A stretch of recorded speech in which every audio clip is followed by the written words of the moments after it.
Selamat siang para sobat-sobat ya Pak Digun yang saya cintai. Jumpa lagi di kanal YouTube-nya Pak Digun. Oke para sobat, jadi seperti biasa siang hari ini kita akan ngobrol-ngobrol santai seputaran Payaman, teman-teman. Cuman saya pengen ngobrol kayaknya Payaman cuman yang berkaitan dengan YouTube ya teman-teman. Jadi teman-teman, seringkali di channel YouTube saya kan punya beberapa channel YouTube.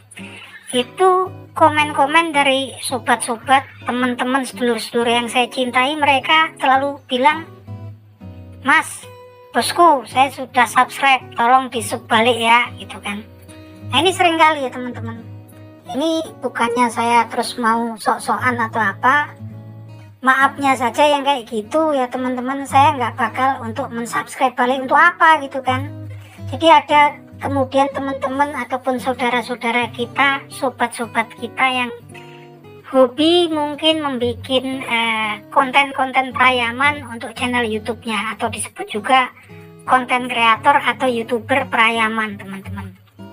Nah teman-teman, mereka ini ada pola berpikir yang sebetulnya salah kalau seperti itu. Mereka kan sering tuh, "Mas, saya sudah subscribe, tolong di-subscribe balik," gitu kan. Nah ini ada pemahaman yang salah yang sebetulnya kesananya membuat channel YouTube-nya nggak akan berkembang. Kenapa gitu? Nah kita pahami dulu tentang yang namanya subscribe. Subscribe sendiri artinya adalah langganan.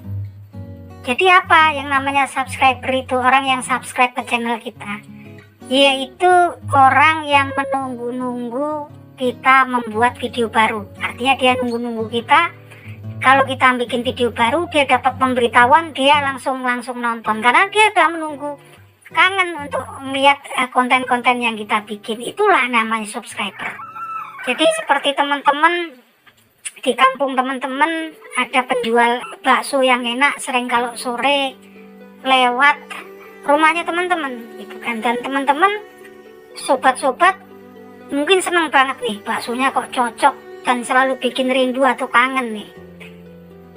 Nanti bawa kecelengan ting ting ting ting ting. Nah, ketika setiap hari ketika kita ada di rumah, pastinya ketika kita langganan sama bakso itu kita akan selalu kangen, nunggu-nunggu nih kapan ya bang baksonya. Biasanya jam 4 atau jam 5 biasanya dia nongol, nanti ada ting ting, ada yang dikasih tanda. Nah itu seperti sama ya teman-teman. Jadi ketika tukang baksonya lewat, karena udah ditunggu-tunggu ya otomatis nunggu-nunggu, karena memang kita udah kecanduan, kita udah cocok sama baksonya, otomatis kita nunggu untuk beli baksonya. Ketika dia lewat ya kita cegat, kita beli.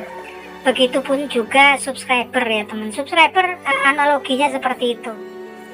Jadi kalau teman-teman minta ke saya, oke lah saya subscribe ke kontennya teman-teman, ke channelnya teman-teman. Tapi saya nggak suka sama channelnya teman-teman, apalagi channelnya sama tentang Payaman yang saya bikin gitu kan. Jangankan lihat konten videonya, lihat channelnya aja males. Dan kalau kemudian saya dapat notifikasi ketika teman-teman yang minta saya di subscribe, karena ganggu, nanti bisa-bisa malah saya unsubscribe. Dan hal yang seperti itu akan merusak algoritma YouTube. Kenapa? Kemudian mungkin saya nggak enak lah, ini teman saya kok tadi kemarin minta saya suruh subscribe dan kenal dekat, tapi saya nggak seneng nih lihat video dia ya, karena nggak enak aja kemudian dia dapat notifikasi, kita nontonnya cuma sebentar. Itu merusak ya rating video. Jadi YouTube itu mencarikan penonton, yang mencarikan adalah algoritma YouTube, nyariin kita. Itu berdasarkan dia, salah satunya adalah retensi penonton yang nonton kita. Jadi teman-teman, kalau teman-teman bikin video 5 menit dan teman-teman yang nonton itu kok videonya cuman gambarnya aja bagus, judulnya bagus gitu kan, tapi isinya kok cuman apa sih gitu, nggak jelas yang dijelasin, saya nggak seneng nontonnya. Cuman 1 menit, cuman 1,5 menit, itu engagement atau retensinya buruk. Ketika ratingnya buruk ya videonya, channelnya tenggelam, nggak akan direkomendasikan oleh pihak YouTube. Nah begitupun juga kalau teman-teman minta subscribe ke saya gitu kan, ya saya akan males mau nonton juga kalau yang bukan tim minat saya gitu kan. Oke lah saya Payaman, tapi kan saya juga ayam tuh kan, saya memang ya khusus buat saya sendiri. Kalau nonton ya nggak seneng saya, nanti rusak malah itunya. Oleh karena itu, bukan karena saya sombong nggak mau subscribe nggak apa, itu salah satunya saya pengen beritahu kalau caranya seperti itu untuk jangka panjang channel teman-teman, lihatlah pastinya akan tenggelam asal-asalan. Jadi gimana ya, kalau mau bikin konten ya diusahakan sebaik mungkin gitu kan, agar orang kemudian nyaman, kemudian dia ada engagement tuh kayak kalau orang namanya tunangan, ada ikatan sama yang bikin konten gitu kan. Mungkin kok kangen saya ya mas itu, kalau cerita ayam kok kayaknya yang diceritain bener-bener gitu kan, kalau diajak ngobrol tentang pengobatan ayam kok bener dia apa yang dia omongin. Wah, saya pokoknya nungguin kapan dia bikin video gitu kan. Biarin aja, orang yang nggak suka video kita, nggak suka ya nggak usah di subscribe, biarin gitu. Yang mau subscribe yang betul-betul enjoy, seneng dan ada ikatan dengan konten yang kita bikin, itu yang akan bikin channel videonya berkembang. Nah itu ya teman-teman. Nah teman-teman, memang saat ini memang banyak yang kemudian bikin konten berkaitan dengan perayaman ya, konten kreator. Tapi hati-hati ya teman-teman, kalau namanya perayaman ini, kalaupun saya bikin konten di YouTube tuh karena didasari memang karena saya cinta perayaman. Saya dari usia 5 tahunan itu udah hobi melihara ayam dari kecil saya. Jadi kalau saya bikin channel YouTube itu ya karena memang saya suka gitu kan. Tapi kalau teman-teman cuma didasari kemudian ingin jadi YouTuber, saya sarankan jangan kalau perayaman. Perayaman ini algoritma YouTube masih canggung untuk mengenali konten-konten yang berbau kekerasan atau severe violation dengan yang enggak gitu kan. Jadi banyak channel-channel yang hilang begitu saja. Kayak saya dulu itu channel saya ada yang remove katanya pelanggaran kekerasan berat. Padahal saya cuman cerita tentang ayam saya, ceritain ini kakinya kayak gini nih gitu kan, kakinya dia rapi terus ramping gitu kan, biasanya ayamnya lincah, itu saya kena, itu fakta ya teman-teman. Dan bahkan di situ nggak ada video yang berkaitan dengan kekerasan sama sekali ataupun yang dinamakan penyiksaan. Tapi ketika banding ditolak, bisa apa kita? Yang punya tempat YouTube. Makanya saya sarankan kalau teman-teman pengen jadi konten kreator atau YouTuber, mungkin ya kalau bisa hindarilah kalau perayaman itu. Kalau perayaman kayak saya karena memang hobi saya di ayam gitu, karena saya senang di ayam gitu kan, memang hobi dan cinta di situ.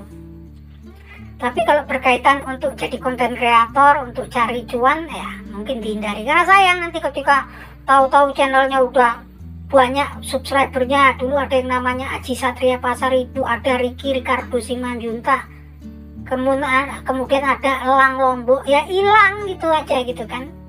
Belum lama ada yang namanya siapa itu, Aditya Farm tuh, dari Jember atau dari mana kabarnya. Dulu pernah ada yang channelnya udah 80.000 subscriber, ya tahu-tahu hilang, di banet sampai 3 kali. Nah sekarang tuh kadang-kadang kalau dulu kan ada peringatan, teguran 1, teguran 2, teguran 3 baru dihapus. Sekarang kadang-kadang langsung dihapus gitu kan, dia punya pasal. Jadi kalau suatu video dianggap severe violation atau kekerasan tingkat berat, dia tanpa peringatan, tanpa teguran 1, 2, channelnya langsung di remove. Itu pasal yang nentapin dari pihak YouTube ya, yang punya tempat. Dan kita cuman ngenger, kita cuman ngekos di YouTube, dikasih tempat untuk lapak kita berinteraksi di media sosial. Jadi nggak bisa apa-apa kita sama YouTube, kita nurut. Jadi lagi-lagi kalau konten perayaman, saya sarankan teman-teman kalau memang teman-teman hobi, memang cinta penghobi perayaman, ya nggak masalah. Tapi kalau teman-teman di hobi perayaman itu karena didasari pengen jadi konten kreator atau YouTuber, saya sarankan cari konten yang lain gitu. Itu saran saya ya teman-teman.